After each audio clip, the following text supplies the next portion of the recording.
40-8 laws of power. Law 15, अपने दुश्मन को पूरी तरह कुचल दो। शक्ति की दुनिया में दया, नरमी और अधूरे कदम खतरनाक साबित होते हैं। इतिहास हमें यह सिखाता है कि यदि आप अपने दुश्मन को पूरी तरह खत्म नहीं करते तो वह फिर से उठकर बदला लेने आएगा। लॉ 15 इसी सच्चाई पर आधारित है। यह कानून कहता है कि दुश्मन को आधा हराना, उसे कमजोर छोड़ देना या उसे मौका देना आपके लिए भविष्य में बेहद घातक साबित हो सकता है। रॉबर्ट ग्रीन ने इस कानून को समझाने के लिए कई ऐतिहासिक उदाहरण दिए हैं, जिन्हें समझकर आप जान पाएंगे कि अधूरे युद्ध कैसे सबसे बड़ा खतरा बन जाते हैं। इस कानून का केंद्रीय विचार यह है कि अपने विरोधियों को केवल पराजित करना पर्याप्त नहीं होता। उन्हें इतना तोड़ दो कि वे कभी दोबारा आपकी राह में ना आए। यदि आप उन्हें छोड़ देंगे, दया दिखाएंगे या उन्हें केवल थोड़ा कमजोर करेंगे तो वे दुगुने जोर से लौटते हैं। दुनिया की राजनीति, युद्ध, साम्राज्य, व्यापार, सत्ता, सभी जगह यह सिद्धांत समान रूप से काम करता है। किताब में पहला और बेहद प्रसिद्ध उदाहरण लिया गया है फ्रांस के महान शासक लुई 14वें, लुई 44 के सबसे खतरनाक विरोधी कॉन्डे प्रिंस के संघर्ष का। कॉन्डे ने विद्रोह किया, सेना बनाई और लंबे समय तक लुई 14वें को चुनौती दी। राजा ने एक समझौता किया और कॉन्डे को क्षमा दे दी। उसने सोचा कि यह दया और राजनयिक कदम फ्रांस को स्थिर कर देगा, पर यह कदम राजा के लिए भारी पड़ा।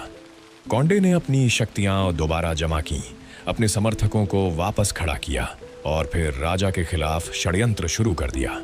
यदि लुई 14वें उसे पहली बार ही पूरी तरह खत्म कर देते तो फ्रांस को सालों तक चले तनाव और षड्यंत्रों से बचाया जा सकता था।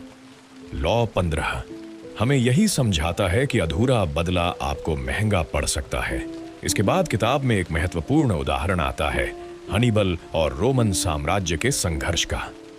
हनीबल इतिहास के सबसे बड़े सैन्य नेतृत्वकर्ताओं में से एक था। उसने रोम को कई युद्धों में बुरी तरह हराया, पर उसने एक गलती की। उसने रोम का अस्तित्व कायम रहने दिया। उसने रोम पर अंतिम वार नहीं किया, उसे समाप्त नहीं किया। रोम ने इस आधे अधूरे अवसर का फायदा उठाया और बाद में इतनी शक्ति हासिल की कि उसी रोम ने हनीबल के पूरे साम्राज्य को नष्ट कर दिया। यदि हनीबल ने उस समय रोम को पूरी तरह खत्म कर दिया होता तो इतिहास अलग होता। लॉ 15 बताता है कि यदि आपका विरोधी सांस ले रहा है तो वह एक दिन आपका घातक दुश्मन बन सकता है। किताब का तीसरा बड़ा उदाहरण लिया गया है प्राचीन चीन के युद्धकालीन युग से। यहाँ एक शासक ने अपने दुश्मन को क्षमा कर दिया और उसे वापस अपने प्रदेश में जाने दिया। वह सोच रहा था कि दया दिखाने से उसके राज्य की प्रतिष्ठा बढ़ेगी और दुश्मन उसके सामने झुक जाएगा, पर हुआ इसका उल्टा। वह क्षमा दृष्टि पाया हुआ शासक वापस गया, अपनी सेना और सहयोगियों को दोबारा मजबूत किया और कुछ ही वर्षों में पहले से कहीं अधिक ताकत से हमला कर बैठा।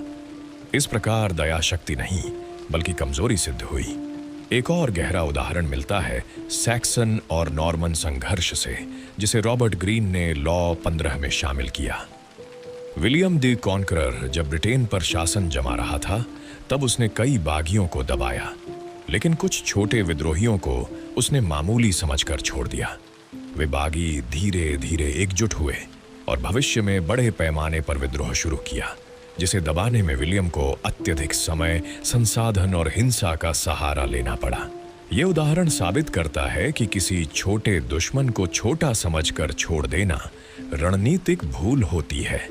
किताब का अत्यंत प्रसिद्ध और खतरनाक उदाहरण है निकोलो मैकियावेली द्वारा दिया गया फ्लोरेंस के इतिहास का वर्णन। मैकियावेली बताते हैं कि यदि आप किसी शहर पर विजय प्राप्त कर लें तो उसकी सत्ता संरचना को पूरी तरह तोड़ देना चाहिए। यदि आप उसके नेताओं को छोड़ देंगे, लोगों को हथियार रखने देंगे या पुराने सत्ता तंत्र को सक्रिय रहने देंगे तो वह नगर एक दिन फिर से विद्रोह करेगा। मैकियावेली कहते हैं कि प्रतिरोध उसी जगह से उठता है जहां पहले शक्ति मौजूद थी, इसलिए पुराने ढांचे को जड़ से उखाड़ देना जरूरी है। यह ठीक वही बात है जिसे लॉ 15 निष्कर्ष के रूप में प्रस्तुत करता है। किताब में एक और प्रभावशाली उदाहरण दिया गया है मॉरिस द सैक्स का। उसने कहा था कि युद्ध में दुश्मन को पूरी तरह खत्म करना ही सबसे सुरक्षित रास्ता है। यदि आप उसे चोट पहुंचाकर छोड़ देते हैं तो उसकी प्रतिशोध भावना कई गुना बढ़ जाती है। घायल दुश्मन सबसे ज्यादा खतरनाक होता है क्योंकि उसके पास अब खोने को कुछ नहीं होता और बदला लेने के लिए जुनून बढ़ जाता है। इतिहास में कई राजाओं ने घायल दुश्मन को दोबारा युद्ध में लौटते देखा और अपने पूरे साम्राज्य को जोखिम में डाल दिया। किताब में लॉ 15 के भीतर एक उदाहरण फ्रांसीसी क्रांति से लिया गया है। जब क्रांति शुरू हुई तो राजनयिक लोग कुछ कट्टरपंथियों को छोड़ देते थे। वे सोचते थे कि इन उग्र नेताओं का असर कम हो जाएगा, लेकिन वे लोग बाद में जनता के बीच इतने लोकप्रिय हुए कि उन्होंने पूरे फ्रांस में आतंक फैला दिया। यह उदाहरण बताता है कि किसी भी उभरते नेतृत्व को कमजोर समझकर छोड़ देना बाद में भारी कीमत वसूल कर सकता है।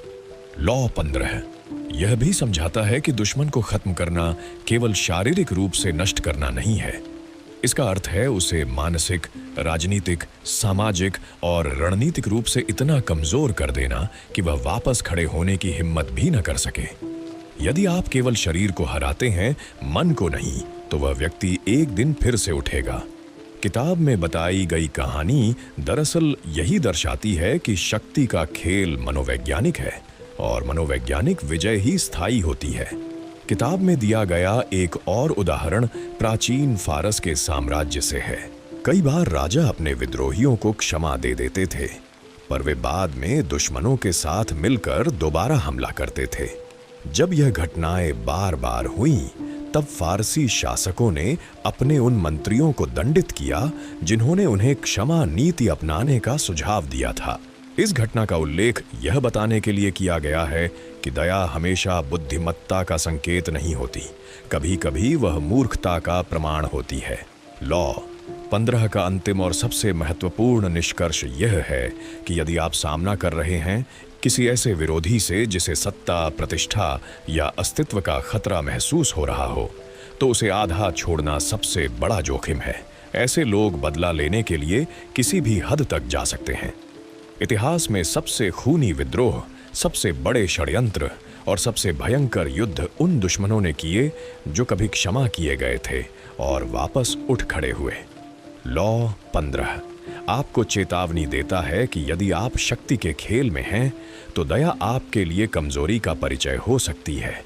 जो लोग अधूरे मन से लड़े गए युद्ध छोड़ते हैं, वे भविष्य में दुश्मनों के लिए आसान लक्ष्य बन जाते हैं। दुश्मन को अधूरा हराना मानो उसे बारूद देना है। वह उस बारूद को एक दिन आपके खिलाफ इस्तेमाल करेगा। इसलिए अंतिम विजय वही होती है जिसमें दुश्मन के मन में आपके खिलाफ कोई भी आशा या शक्ति न बची हो। इस कानून का सार यह नहीं है कि आप हिंसक बने या क्रूर। इसका सार यह है कि रणनीति अधूरी नहीं होनी चाहिए। चाहे आप व्यापार में हो, राजनीति में, करियर में या किसी व्यक्तिगत संघर्ष में, आपको अपनी स्थिति को सुरक्षित करना होगा। अपने विरोधी की वापसी की संभावना को हमेशा खत्म करना होगा। अस्थायी जीत स्थायी जीत नहीं होती। स्थायी जीत वही है जिसमें विरोधी लौट न सके। किताब के अनुसार यह कानून मानसिक, राजनीतिक और रणनीतिक दृढ़ता की मांग करता है। यह कहता है कि आपको अपने कदमों को सोच समझकर उठाना चाहिए, क्योंकि भविष्य का संघर्ष वर्तमान के अधूरे फैसलों पर निर्भर होता है। यदि दुश्मन को आप मौका देंगे तो वह एक दिन आपकी स्थिरता और भविष्य दोनों को खतरे में डाल देगा। इस प्रकार लॉ 15 हमें इतिहास, राजनीति और शक्ति की दुनिया की सबसे कठोर लेकिन सबसे सच्ची सीख देता है। यदि आप जीतना चाहते हैं तो पूरी तरह जीतिए। यदि आप दुश्मन को खत्म करना चाहते हैं तो पूरी तरह खत्म कीजिए, क्योंकि आधा कदम जोखिम है और पूरा कदम सुरक्षा। अगर आपको इस वीडियो के माध्यम से ये पुस्तक को गहराई से समझने में मदद मिली हो, तो इसी तरह की और भी मनोवैज्ञानिक विश्लेषण, पुस्तक सारांश, मानव व्यवहार की गहराई, भावनाओं और मानसिक रणनीतियों से जुड़ी सामग्री हमारे चैनल पर नियमित रूप से मिलती रहेगी। माइंड टैक्टिक्स चैनल का उद्देश्य आपको वास्तविक जीवन में इस्तेमाल होने वाली शक्ति की रणनीतियाँ, व्यवहार की तकनीकें, मनोविज्ञान और व्यक्तित्व विकास से जुड़ी ऐसी बातें सिखाना है जिन्हें आप तुरंत अपनी जिंदगी में लागू कर सकते हैं। हम इस चैनल पर और कई अन्य विश्व प्रसिद्ध पुस्तकों के विस्तृत सारांश अपलोड करते हैं। साथ ही हम आपके व्यवहार, रिश्तों और निर्णय लेने की क्षमता को मजबूत बनाने वाली तकनीकों पर भी चर्चा करते हैं। अगर आप मानसिक शक्ति, लाइफ स्ट्रेटजी, सफलता के सिद्धांत और मनोविज्ञान की गहराई को समझना चाहते हैं तो यह चैनल आपके लिए है। वीडियो पसंद आए तो लाइक करें, अपनी राय कमेंट में लिखें और चैनल को सब्सक्राइब करें ताकि आगे के एपिसोड आप मिस न करें।